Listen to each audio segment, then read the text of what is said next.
سلامونه دوستانو د افغانستان کرکټ ملي اتلان به نن د ساوث افریقا لوبډلې پر وړاندې د درې نړیوالو ورځنۍ سیالۍ وروستۍ لوبه نن مازدیګر ترسره کړي. افغان لوبډلې په دغه دوه سیالیو کې ډېرې زبردست بهترینې لوبې ترسره کړلې چې ساوث افریقا لوبډلې ته یې پرله پسې دوه سیالیو کې غټې سترې ماتې ورکړلې او د درې نړیوالو ورځنۍ سیالیو لوبلړۍ هم افغانستان لوبډلې وګټله. د افغانستان کرکټ ملي اتلان نن باید د ساوث افریقا لوبډلې پر وړاندې په وروستۍ لوبه کې په 11 کسیزه نوملړ کې یو څه ناڅه بدلون راولي.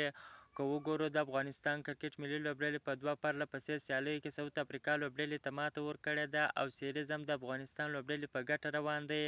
که دغه لوبه وګټي که وبایلي سیریز د افغانستان لوبډلې ګټلی دی، نو باید په دغه لوبه کې ځوانانو لوبغاړو ته چانس ورکول سي چې دوی هم د ساوث افریقا لوبډلې پر وړاندې یو ښه لوبه ترسره کړي. بیا هم خپل د کرکټ ملي اتلانو ته دعاګانې کوي چې افغان لوبډله په وروستۍ لوبه کې هم بریا خپله کړي. د ساوث افریقا لوبډله وایټ واش کې دا به لومړی ځل وي چې د افغانستان کرکټ ملي لوبډله په خپل کور کې د ساوث افریقا لوبډلې ته داسې غټه ستره ماته ورکوي.